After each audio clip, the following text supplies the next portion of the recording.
Seguimos en los debates de la televisión de Ferrol hablando de ese mineral tan nocivo como es el amianto. Como ya saben todos ustedes, llega la segunda parte, momento en el que todos ustedes pueden hablarnos, comentarnos qué les está pareciendo este debate, qué dudas tienen, es el momento y cómo pueden hacerlo. Pues a través del 981 36 99 13, pero también ya saben que estamos en las redes sociales a través del hashtag DebateTVFerrol. Pueden transmitirnos todo lo que quieran. Estábamos hablando anteriormente de los efectos que tenía este amianto, pero como comentábamos, los sindicatos habían hablado de unas cifras de unas 50.000 víctimas mortales entre el 2000 y 2030. ¿Es hasta esta fecha, hasta el 2030, cuando tengamos...? Estás haciendo una pregunta complicada, porque yo tengo un debate con los señores que han hecho ese estudio. Pues es el momento. Realmente, vamos a ver, eso es una extrapolación. Han hecho una extrapolación. Posiblemente lo que está demostrado en datos reales es que están falleciendo entre 550 a 1.200 personas. Fíjate, es un rango amplio por año. Entonces, claro, si multiplicas, pues más o menos en cifra alta te puede salir, pero 50.000 de momento no es un cálculo extrapolado de un estudio que se ha hecho en Inglaterra, y realmente yo una vez tuve la oportunidad de discutir con la persona que lo planteó y dije que se había excedido en el cálculo. Yo creo que eso es lo de menos, de todas maneras. Lo más importante es que fallecen entre 600, 1.000 personas cada año. Es importantísimo. Recientemente aquí están falleciendo una persona, pues a lo mejor por semana, cada 2 semanas. Yo, por ejemplo, tengo pacientes recientemente que han fallecido 2 en este reconocido que era absolutamente. Bueno, ahí ya la labor ya se desplaza a la vida, que esa es la ventaja que tiene. Pero lo triste es que tengas que esperar, y afortunadamente ahora ya se reconoce la enfermedad profesional, pero lo triste es que hay un porcentaje elevado que no consiguen demostrarlo, ¿no? Y sobre todo hay algo que no entiendo yo, porque un informe de una unidad como es la unidad de asbestosis debería ser de oficio, y en este caso tiene que ir a misa, y da igual quien interprete y quien intente desacreditar todo esto. No es lógico, o sea, que cuando científicos han demostrado la relación exposición a amianto y enfermedades del amianto, de que se busquen cantidad de mecanismos para eludir la realidad. Este es un problema que seguirá existiendo, y bueno, en Francia, curiosamente, están dando carpetazo a los casos que superan los 20 años. Entonces, fíjate lo que puede significar. O sea, porque si el periodo de latencia está entre 20, 30, 40, 50 años, lo que significa, no, ustedes ya olvídense, y esto es, las asociaciones de Andeva de Francia están saliendo a la calle precisamente protestando por esto, porque se pueden quedar prácticamente sin poder reclamar todo lo que les corresponde. Entonces, hay una gran presión de los gobiernos, de los sectores económicos. En Estados Unidos ya han pegado carpetazo, y bueno, porque decían que era muy peligroso para las empresas y los seguros norteamericanos, y entonces esto es la realidad, se está imponiendo en todo el mundo esta línea, y es preocupante. En este momento, Agavida, supongo que tendrá una más o menos contabilización de cuántas personas han sufrido más o menos este año estos efectos del amianto y han terminado falleciendo. ¿Sabe un cálculo más o menos exacto? Hay un estudio hecho por la doctora Carmen Diego, tiene una tesis doctoral, y ella habla de un 70% de los casos que estudió, fueron sobre 700, el 70% de esos casos tenían patologías por amianto. Entonces, si esto lo pasamos al número de trabajadores que en aquellos años, entre los 60 y los 70, estábamos en los astilleros, estamos hablando de 11.000 personas. Pero no vamos a ser alarmistas, para que no nos está siendo alarmistas. Digamos que 3.000 personas pues estaban en oficinas y a lo mejor no estaban en contacto. Tampoco es real, porque la realidad de los astilleros de Bazán y de Astano era que las oficinas las ocupaban gente que fueron operarios, que estudiaron, se prepararon y luego ocuparon puestos en oficina. Por lo tanto, ya habían estado antes en talleres y a bordo de los barcos, ¿no? Pero bueno, en todo caso, el número, según los estudios de Carmen Diego, no puede bajar de 10.000 personas en el sector naval de Ferrol. Sí, y 4 de cada 100 van a desarrollar patologías severas. No hay ahora que aún no ha desarrollado ninguna patología y sabiendo que este tema es tan candente, no se estudia por intentar evitar algo, no hay milagros. Sí, y a mí, Carlos, de verdad que la unidad de asbestosis es una unidad asistencial que funciona muy bien, estamos bien tratados, hay algunos problemas puntuales, pero vamos, que estamos subsanando porque hay un buen contacto con el área sanitaria en este tema del amianto, pero es asistencial, no se investiga, no se buscan las formas de evitar que la enfermedad pueda avanzar y eso sí nos preocupa porque lo que tú comentabas antes, vives con la espada de Damocles continuamente cuando te vas a una consulta y no sabes lo que te vas a esperar, porque además, Carlos puede ampliarlo esto, es algo asintomática la enfermedad. La puedes tener, no encontrarte mal, ir a una revisión, porque nosotros por desgracia lo conocemos a diario, y decirte que tienes un carcinoma o tienes un mesotelioma, en casos que son totalmente asintomáticos. Por lo tanto, nos gustaría que hubiese una inversión para investigar y al menos dar esperanza de vida a la gente que la pierde cuando sabe que tiene una patología maligna. Justamente con lo que dice un tuit que leía esta tarde, decía: las víctimas del amianto lo son doblemente, primero por enfermar y más tarde por el infierno de juicios en el que se ven abocados por las empresas ante la pasividad ya tanto de los gobiernos, partidos políticos y esa ausencia de la representación, de ayudas, del hecho de que se investigue y se consiga pues intentar encontrar alguna solución o algo, Carlos. Yo recuerdo que Robert Amado tituló su libro Los peregrinos del amianto y consultó con muchos de nosotros, con todos nosotros los que estamos aquí, un poco sobre el título. Y realmente ese peregrinaje define todo lo que acabas de decir. A diferencia de otros países, en Inglaterra, por ejemplo, o en Francia o incluso en otros países europeos, esto se considera enfermedad rara, porque la incidencia realmente comparado con otras no es. Entonces, ¿qué ocurre? De que el mesotelioma en otros países se investiga.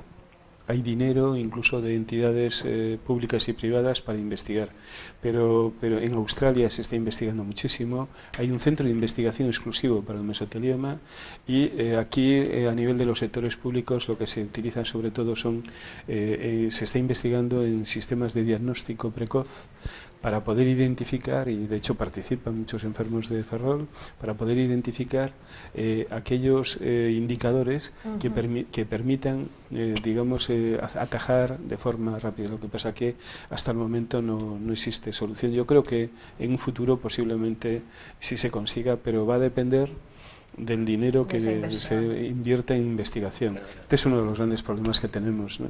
O sea, yo que, por ejemplo, fíjate, recientemente he estado en Estados Unidos en uno de los mejores centros de investigación del mundo en relación a temas cardiovasculares, que quería aprovechar para decir de que otra de los efectos del amianto, que ha quedado un poco ahí al margen, pero que es cierto que estimula los problemas cardiovasculares incluso yo he empezado a estudiarlo, pero en otros países ya se está estudiando la posible relación que hay en aparición de muertes súbitas o precoces relacionadas con la exposición al amianto, y esto es importante porque estamos hablando de que una sustancia como esta lo que hace es desarrollar desde el punto de vista metabólico una serie de catarsis y de cambios que afectan a todo el organismo.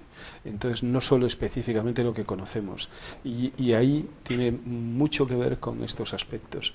Pero lo que quería incidir mucho es de que no se investiga, primero, porque mueren pocas personas, fíjate tú. Esta es la pura realidad. O sea, se investiga en otros casos que hay más mortalidad, el cáncer está ahora a la orden del día y entonces se intenta investigar, pero bueno, algún día superaremos todo esto, pero el mesotelioma y estas enfermedades, como es de un sector muy específico, no preocupa. Y gracias a que existen movimientos sociales que defienden que hay que mantener este seguimiento, pero si no desaparecería porque es molesto. Rafael, Sí, yo quería agregar lo siguiente.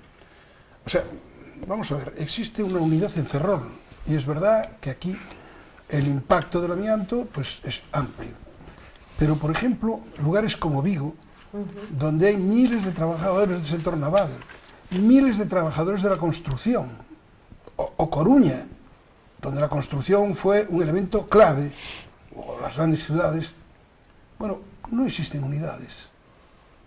Existe aquí y existe porque se inició toda una movilización y una denuncia de esos acontecimientos, pero en el resto no. Y además yo estoy preocupado porque la administración puede estar interesada en debilitar incluso, digamos, la unidad en Ferrol, porque es un ejemplo, es un ejemplo que hay que exportar. No están demasiado interesados en ir más allá. De hecho, llama la atención, siempre es más difícil empezar una cosa, pero al ver que otras personas ya la han llevado a cabo, como que es más sencillo el empezar otros a luchar en cada lugar. Y yo llamaría a todo el mundo que tuvieron trabajadores en la construcción, en los talleres mecánicos, en el sector naval, que se pongan en contacto con Agavida, con la documentación que tienen de sus familiares, porque mientras no vas a un lugar como Agavida para que te informen, para que estudien los papeles que tienes, para saber por qué falleció o está muy enfermo su familiar, pues no se enteran exactamente de qué. Por eso digo, muy importante que la gente se preocupe por esa situación y busque el apoyo de Agavida, que para eso está. Yo, si se me permite, hay una cosa. Yo siempre en ese aspecto he discrepado sobre la falta de transparencia que existe en España, ¿no? Si lo comparas con Italia, en cada región sale publicado cada 3 meses el número de casos que hay. E incluso, de oficio, los propios forenses, médicos forenses, contribuyen a publicar el caso del número de muertes por mesotelioma, por cáncer de pulmón. O sea, y esto ocurre también en Inglaterra. En Inglaterra, en distritos ingleses, aparece, pues sería una zona de Ferrol, pues tantos casos cada X tiempo. Salen en los medios de comunicación.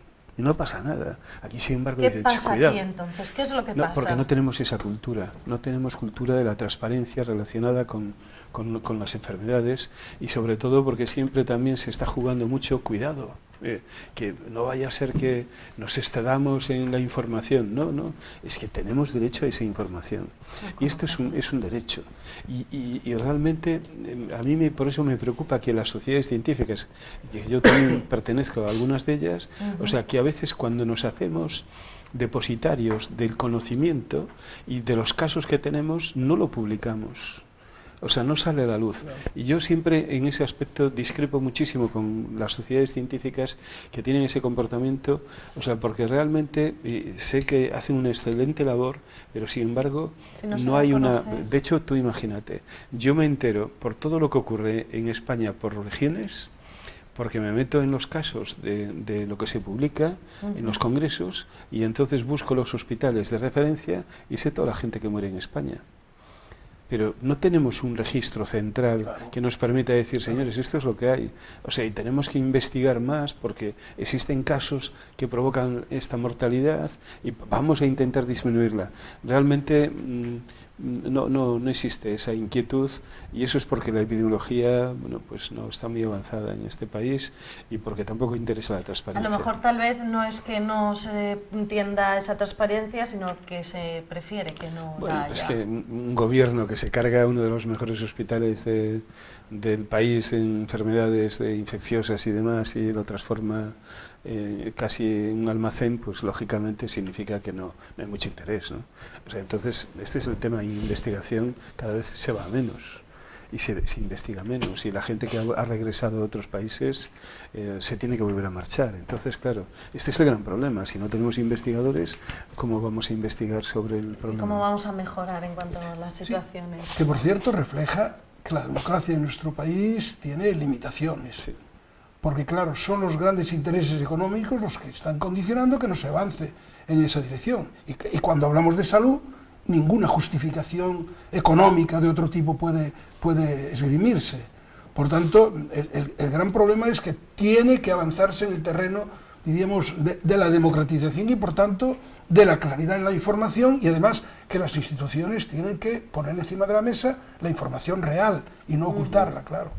Con respecto a las medidas que se llevan a cabo en otros países con respecto a esta situación, cómo combatir el amianto y sus efectos, ¿qué diferencias has notado? Que sé que conoce a ciencia cierta cómo se actúa en otros países europeos y qué es lo que se hace en España.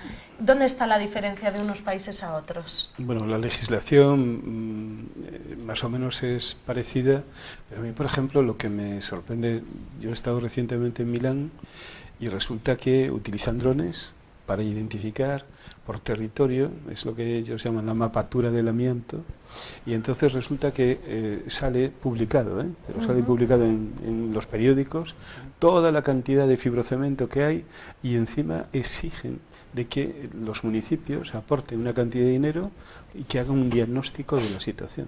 Uy, si eso lo hicieran por aquí... ¿Por qué no? Esto se ha solicitado, pero no se hace. Pero no es tan caro, no es tan caro hacerlo. Pues a lo mejor, no sé si a través de determinada cadena pues que permite la visión de los tejados y demás, pero es que es curioso, en este caso estos drones están ya preparados para poder detectar incluso fibrocemento que no se ve, o sea, por la diferencia de densidades, y bueno, cada vez van avanzando más en el diagnóstico, pero tiene un mapa completo. ¿Y a quién se ha pedido hoy en día que se haga esto y no se ha conseguido? ¿A quién se ha transmitido esta opción?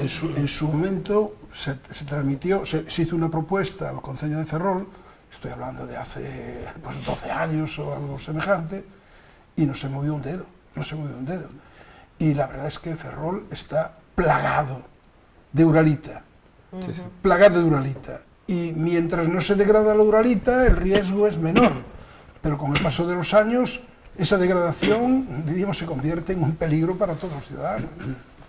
No sé si había estudiado algo, sí, Carlos, de este tema. La verdad es que a mí lo que me primero, vida útil de la uralita. Se habla de 20-25 años. ¿Dónde va todo eso? ¿Dónde queda? Claro, Ahora ya empiezan a ampliarlo. No, 30-40 años es mentira. O sea, realmente los expertos dicen, ahí está, límite, 30 años más, hay que retirarla. Porque hay riesgos. Entonces, este es uno de los problemas. Yo creo que no hay un problema, que es el económico. Entonces, en Polonia, que ya han terminado prácticamente el desamiantado, en Italia, que están activándolo constantemente y tienen cantidad de millones de euros para hacerlo, están recibiendo dinero europeo, de nuestros impuestos.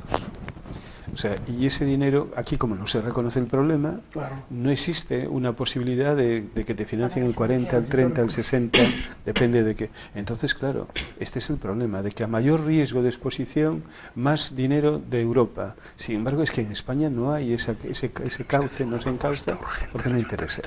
O sea, y porque si no se reconocería el riesgo. Y este es el gran problema, ¿no?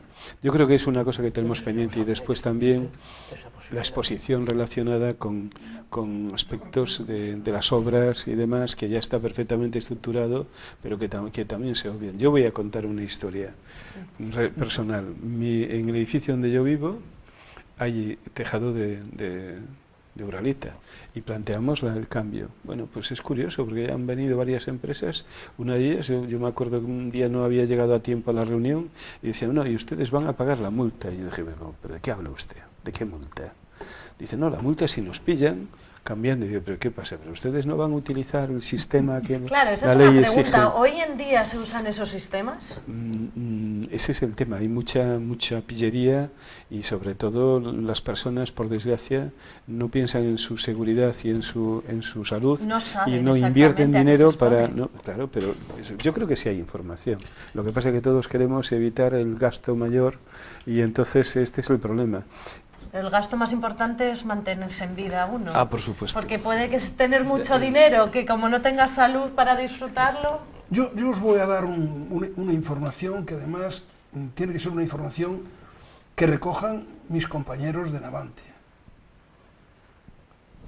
Yo tengo información desde hace bastantes años que una parte del relleno hecho en el astillero de Bazán, donde pretende actualmente construirse un dique por parte de Navantia, esa zona está enterrado amianto en cantidades inmensas.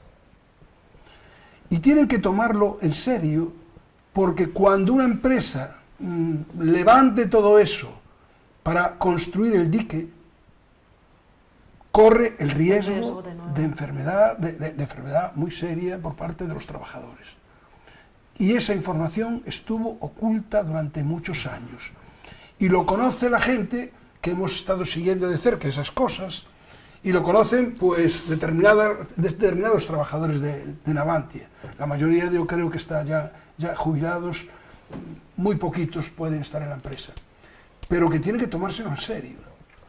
No vale mirar por otro lado ni olvidarse de que ahí hay toneladas y toneladas de amianto enterrado, porque en vez de tratarlo adecuadamente, era más barato enterrarlo. Y por tanto con consecuencias para la ría, consecuencias para la salud de todos los que vivimos en esta ría. Sí, de todas formas, a ver, desde el Real Decreto del año 2002 se establecen los trabajos de desamiantado y tienen que hacerlo las empresas que estén registradas en el RERA, que es el registro de empresas con riesgo de amianto. Aquí cuando una empresa realiza un trabajo donde hay elementos de amianto, evidentemente antes de hacer la obra tiene que tener la autorización del ayuntamiento. Y el ayuntamiento, si la empresa es una empresa ya registrada en el RERA, se entiende que va a hacer trabajo de amianto. Por lo tanto, tiene que acogerse a las medidas de protección para los trabajadores y el medio ambiente. ¿Qué sucede? Que ¿por qué existe el pirateo de las empresas? Porque la propia administración que autoriza la obra no hace un seguimiento de la misma. No hace un seguimiento de la misma. Toda la empresa dice a los vecinos, si utilizamos las medidas de protección, pues va a salir el 20% más. Y entonces la obra en vez de 90.000 te va a salir en 120. Es así la realidad, porque la propia administración no vigila.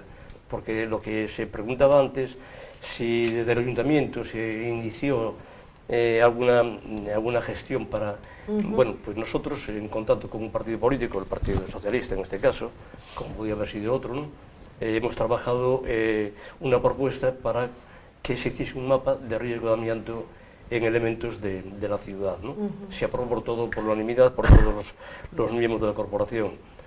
A preguntas nuestras, por parte de ese partido, y preguntas que nosotros habíamos hecho, pues dicen que no es un caso prioritario. Entonces todavía no se ha hecho nada. No se ha hecho nada. Es lamentable porque nosotros sabemos las consecuencias del amianto. Y parece que el resto no lo quieren ver. Y se sabe que no es exclusivo de Ferrol, de Galicia, de España, es del mundo entero. Y si los que votamos para que protejan también nuestra salud no lo hacen, entonces pues, tendremos que seguir movilizándonos y... Otra de las cosas que sí que están consiguiendo, en octubre del año pasado se aprobaba desde el Estado crear un fondo de compensación para los afectados. Dicho fondo, documento, desde Agavida se le han mandado unas propuestas de lo que tienen que recoger a determinados grupos políticos. Cuéntenos en qué momento se encuentra exactamente este fondo. Sí, ¿Cuándo se prevé que esté en funcionamiento? La verdad que fue algo que yo particularmente, que he participado en el Congreso, en el debate del fondo, algo que a mí me produjo una emoción tremenda, ¿no? Por todos mis compañeros que ya no están, por Cristóbal Carreiro, primer presidente de la asociación, compañero Carlos, compañero Rafa, que se hablase de una ley para indemnizar a las víctimas, que no es una ley para indemnizar a enfermos. Así claramente se defendió y se aprobó una ley para indemnizar a las víctimas del amianto. Eso quiere decir que somos víctimas de algo que se pudo haber evitado. Entonces se aprobó en el Pleno del Congreso y ahora está en el proceso de dotarlo de medios en las comisiones de trabajo del Congreso, ¿no?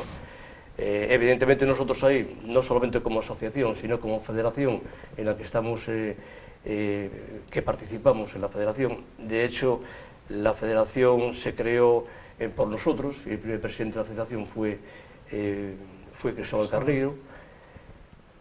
Pues hemos hecho varias propuestas al fondo y bueno, pues se está trabajando sobre ello. Tenemos el apoyo de casi todos los grupos políticos, excepto el Partido Popular, que se ha abstenido de la votación, pero el resto sí tenemos el apoyo de ellos y están de acuerdo en las propuestas que hemos mantenido, que hemos propuesto.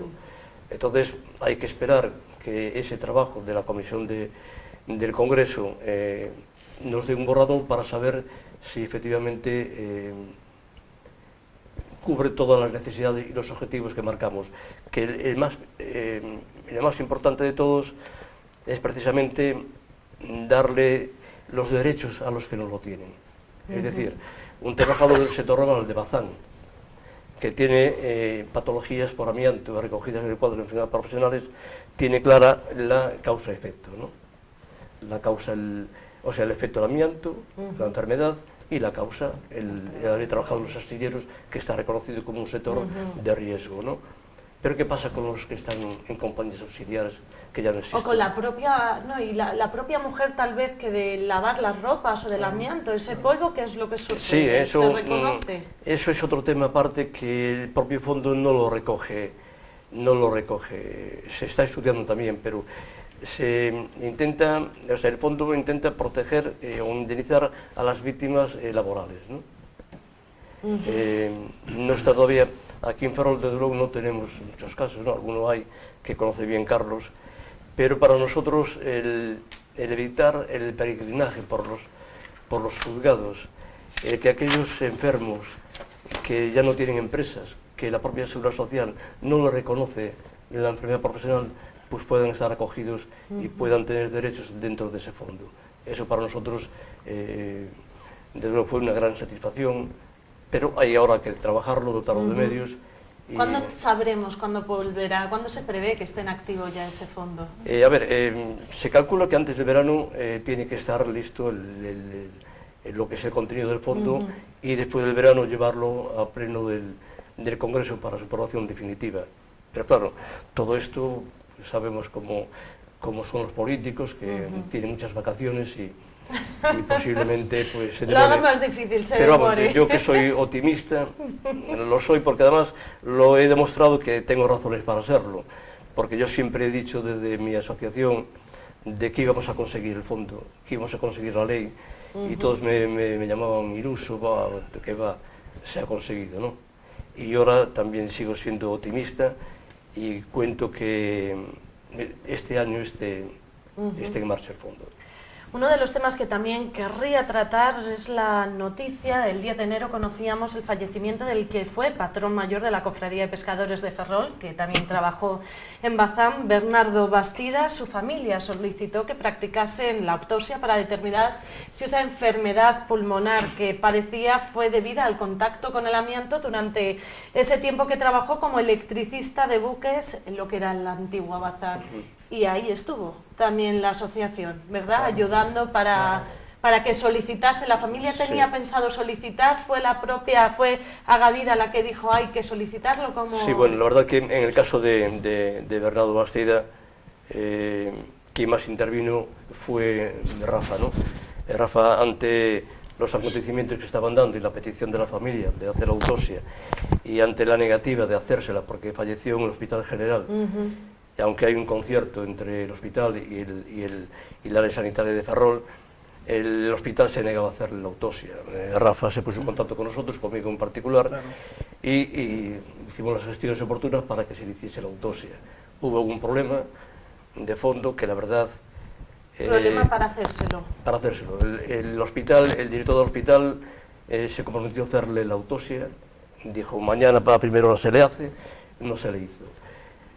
A nosotros la verdad que nos desconfiamos cuál puede ser el motivo.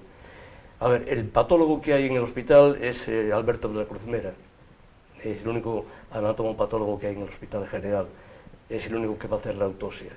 Este hombre estuvo durante años yendo de testigo a favor de las empresas, diciendo que era mentira que estuviéramos enfermos por el amianto. Sí, sí. Este hombre, por decir un dato que además consta en autos, que no estoy inventando nada, en Cartagena, en un caso de mesotelioma, que más del 90% es el amianto el causante de esta patología, es un cáncer de pleura terminal, además, pues se atrevió a decir ante el juez, y consta en autos, el Alberto de la Cruz Mera, decir que, bueno, que el hombre pudo haber enfermado porque tenía pájaros y gallinas en casa, cuando científicamente nadie ha hablado de que eso produjera... de esa posibilidad. Bien, pues este hombre, un mercenario de la medicina, Alberto de la Cruz Mera,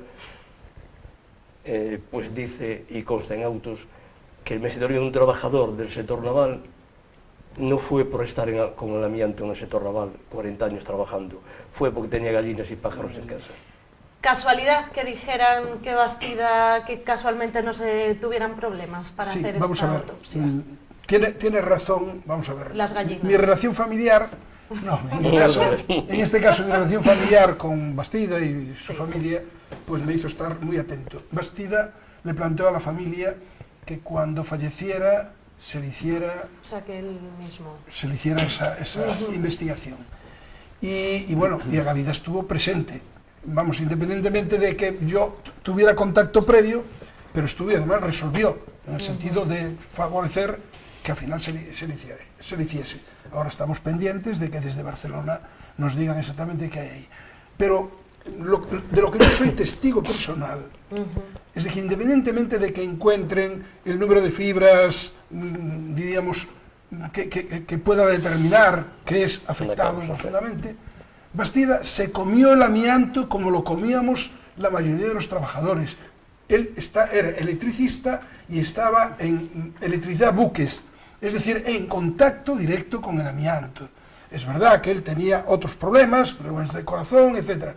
Pero que estuvo en contacto con el amianto, sin duda ninguna. Yo soy testigo de su trabajo. Sí, sí. Coincidimos en una serie de barcos trabajando juntos. Es decir, que... Y ahora estamos pendientes, evidentemente, de que haya una respuesta a ese... Carlos, Sí, no es sé decir, perdón, es que el autopsia se le hizo, pero se le hizo por medio del Servicio Gallego de Salud, por los Sergas, que el Hospital General se negó a hacerla. Eso... Comentaba Carlos, no sé si conocía exactamente la situación, el caso clínico de Bastida, cree que tuvo que ver... Sí, lo que pasa es que yo nunca hablo de este Claro, tipo de entiendo un cosas. médico, pero bueno, quiero decir, Sí, viendo porque- la situación... porque además me tocó atenderle en un momento entonces determinado nada, de su vida entonces y como, no creo que no debo de como comentar médico nada. sí, es verdad, pero bueno, por el caso, compañeros trabajando, el amianto presente, problema pulmonar, parece que si juntamos todo, pues parece que tal vez eso haya podido ayudar. Sin poder asegurar que el efecto sobre él fue, pero lo que sí podemos constatar es la presencia del amianto, donde trabajó él durante muchos años. Y además, ojo, porque él trabajaba no solo en construcción, sino también en reparaciones, donde el amianto llega mucho más degradado, veíamos, bueno, las tuberías cubiertas, pues, y yo estoy convencido de que está afectado por el amianto, ¿no?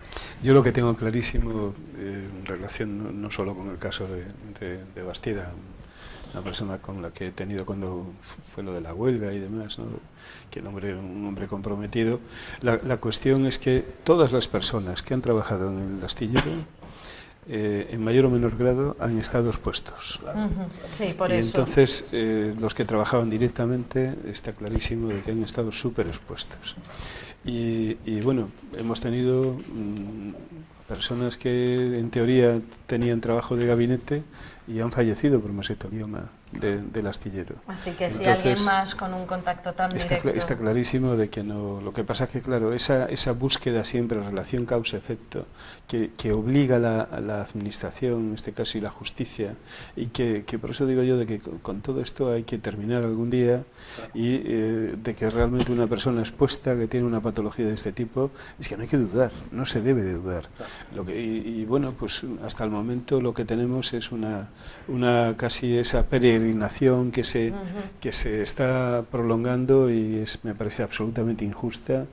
Y además yo sí voy en el sentido de que me parece una tomera de pelo, incluso en algunos casos de la justicia que no reconocen las cosas, y que me parece absurdo, porque posiblemente su grado de asesoramiento no sea el adecuado. Nosotros los dos estamos afectados. Los dos estamos afectados. Y si hubiéramos compañeros aquí de Navantia o de Bazán, y seguramente de Astano, pues le pasaría lo mismo. Es decir, no nos salvamos nadie. Y antes decía Ramón, que la gente que estaba en oficinas estaba menos expuesta, evidentemente. Muchos de esos oficinistas que no pasaron incluso del taller a la oficina, tenían que ir a los barcos, sí, y por tanto estaban en contacto. Sí. Pero es que las propias oficinas estaban cubiertas de amianto. Tenían amianto en el techo, tenían amianto en los tubos de calefacción. Nosotros no nos moríamos, o sea, nosotros no estamos afectados por tener tubos de calefacción. Nosotros pasábamos muchísimo frío. Pero la gente de oficinas, que estaban en mejores condiciones, lo tenían instalado a su lado. Claro.